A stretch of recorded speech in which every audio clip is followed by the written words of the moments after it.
morning mga me. Hi little boy. Ayan, kanina sa baba ako, nagpe-prepare ako ng breakfast ng aking trabaho for today. Ay nagising naman itong batang batuta. At syempre, inakyat ko na siya agad dahil magngangawa yan hanggang mamaya, hanggang hindi pa ako makaakyat dito. So, ayan. So, medyo maaga-aga pa naman. So, mamaya-maya ako bababa. Say hi, Nay. Hi! Hi! Kakatapos lang niya dumedi. Pinadedi ko na agad. Kasi nga, gutom na yan. Kagabi hindi naman sila dumedi. Si ate ay, ayan. Ate, dahil late na siya natulog. And then, kahapon, ay, grabe yung tulog niya. Hanggang gabi na rin yung gising niya. Siguro, mga alas 6 na siya nagising. Kaya, ayun, ang haba ng tulog niya kahapon. Kaya, almost midnight na rin siya natulog. Kaya, ayan, tulog pa hanggang ngayon. So, hindi ko na, gumising naman siya kanina, pero bumalik ulit sa pagkatulog. So, hindi ko na muna siya gising. Hayaan ko lang muna siyang matulog.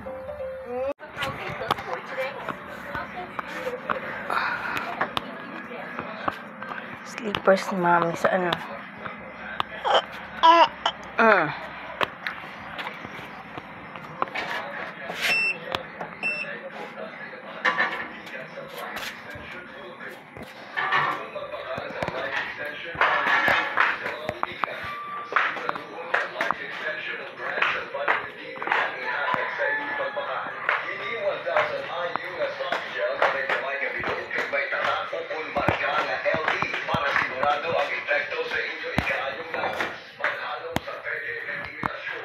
No, don't touch.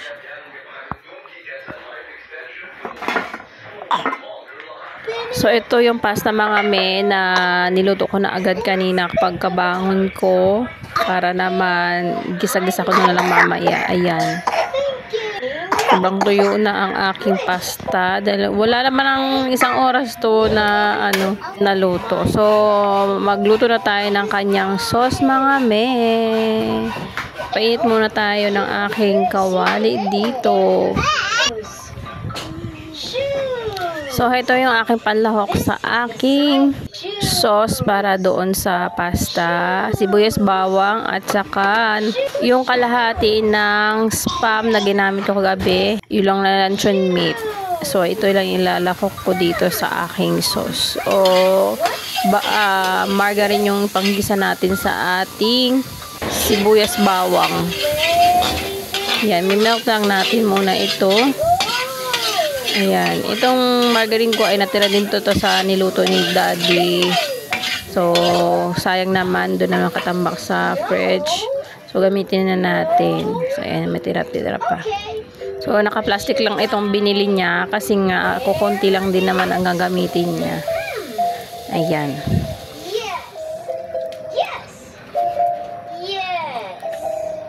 And then, ayan, gisa na natin ang ating bawang at saka sibuyas.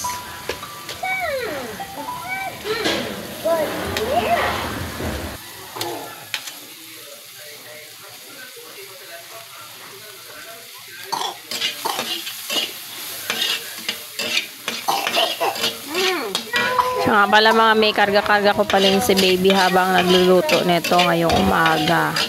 At napansin nyo, uubo-ubo siya. Dahil may sipon siya nung kakarang araw ito, dahil siguro sa alikabok. Nagstay kasi kami nung isang araw dun sa baba habang nag-grill. Kasi nga may ginagawa ako at kasama naman siya. So ayan, sinipon siya. Alam niyo na pag sinipon tayo ay kasunod na yung ubo. Ayan, may ubo na rin siya. So mamaya papainumin ko na siya agad ng gamot dahil para hindi na lumala yung kanyang ubo at sipon na talaga. So, nagilig-gilig din siya. Kaya kailangan natin kagahin kahit nagluluto. So, everyday routine na naman natin yan. Pag may tiyempo lang, nakapagluto tayo ng walang karga-kargang bata. So, ito na mga me. Lagyan na natin ng paminta at aking pangpalasa na cubes, nor cubes. And then, siyempre, halo-haloin lang natin. Kaunti lang naman to mga me. So, good for 4 person or 5 person. Ayan, something. So, 3 lang naman din yung aking trabador ngayon. Kaya, ay sobra pa dito ay almusal na namin. Almusal ko lang pala. 2 kami ni Blaze. 2 kami kumakain ng gantong may sauce. Si Polly, nahawa na rin kay kuya na hindi na kumakain ng pagkain na may sauce. So, parang nandidiri na silang dalawa. So, sabi ni Daday dating maliit siya. Gustong-gusto niya talaga yung pagkain may sauce. Ay, yung mga ulam na may sauce, yan, gustong-gusto niya. So, yung 2 anak niya ay hindi. Kabaliktaran siya. So, ito rin, evaporated milk yung aking ginamit mga me. Hindi na ako naglagay ng all-purpose cream. So, isang malaking lata yung aking ginamit dyan. Uubusin ko na lang itong malaking lata para mas creamy. So, ayan. I-melt lang natin ng konti ang ating evaporated milk dyan. So, lagyan din natin ng kaunting sukal para naman may konting twist yung ating sauce para sa pasta. Salu-alui lang din natin.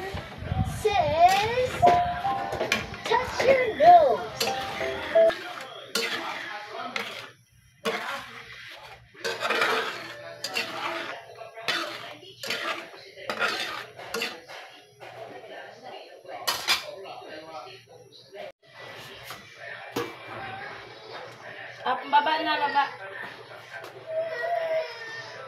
Mas lagay na ako mga me ng cheese.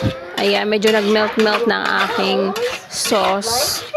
So, haluin na natin at ilagay na natin ang ating pasta. And then pala nagdagdag ako ng natirang evaporated milk. So, kukunti lang naman yan. Tapos, kukunti pang natira mamaya pag medyo kulang-kulang. Kasi itong pasta na gamit ko mga mi ay mabilis siya mag-absorb ng sauce. Yung parang nagda-dry agad siya kahit marami ang iyong sauce. So, parang iba to sa mga anong tatak na ito, yung Virginia yata na Virginia yung tatak niya na pasta. So, 2 beses ko na lang siya itong, is 2 beses ko pa lang siyang naluto nung nakaraang Pasko. At itong medyo 1/4 yata itong natira. So, ito niluto ko siya. So, nakaraang Pasko, ganun din siya. Maraming sauce ko, pero grabe siya mag-absorb ng sauce. Baka ganito talaga siya ang klase. So, diba, ginagamit to sa mga dry na pasta. Mga ganyan. Ayan. Toto! So, lahat na natin mga me. Marami din pala. I think mga 1/4 ito sa 1 kilo kasi ito. Tapos 1/4. Ito 3/4. Parang 3/4 lang niniluto ko eh. So, medyo marami rin pala. Ayan. Na-absorb na talaga siya mga me. So, hinaan ko na yung apoy. Diyan. Para hindi mag-ano yung So, mamaya idagdag ko na lang din yung evaporated milk para naman di masyadong sobrang dry. So, mas gusto ko tong ganito na ma-dry-dry ng kaunti yung aking pasta, yung carbonara, kesa dun sa maraming sauce. Mas prefer ko yung ganito. At mas gusto ko talaga yung ganito. So, ayan na mga mi. Pwede na yan. Halu-haluin lang natin mga mi para naman yung manuot lahat yung sauce natin. So, ready na talaga siya. At medyo masarap-sarap siya. Ayan. Wala akong maisip mga mi na lutuin ngayong almusal ng mga trabahador. Kasi, kaya ito na lang din. At least, isang lutuan lang din at almusal lang din at almusal din namin, di ba? Kaysa naman magluto na naman ako ng iba. Tapos kahapon kasi nag-aras kaldo ako sa kanila. Nakaraan naman ay nag-lumis di bago siya umalis. So, ayan na mga me. Ilagay na natin. Lagyan na natin ang kanilang mangkok. Lagay ng pagkain. Diba? So, nag-iingat-ingat ako dyan mga mi ay dahil karga-karga ko si baby. Hirap na hirap talaga pero caring-carry. Ayan, nagtatapon-tapon na.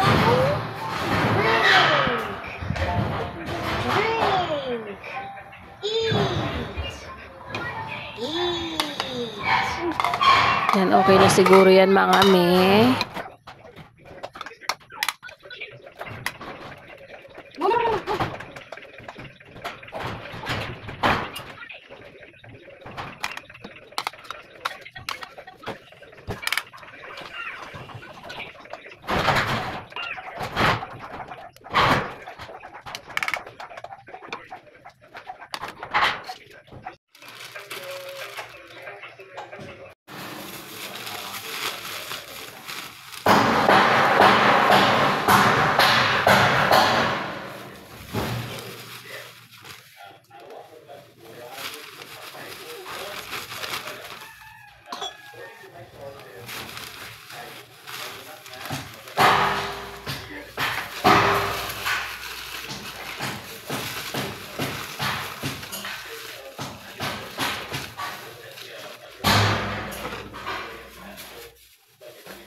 So, ayan na mga may, ready na ang kailang breakfast for today. So, nadala ko na sa labas mga may ang kanilang breakfast at kami naman ay kakain na rin ng breakfast. So, ayan ang breakfast ni Kuya. At yung amin naman ni Blaze ay yung carbonara. Sabi ni Kuya ay sali daw siya sa aking video. So si Ate Polly lang din ay rice and egg din dahil ayaw niya talaga kumain ng carbonara. So kain na tayo mga mi.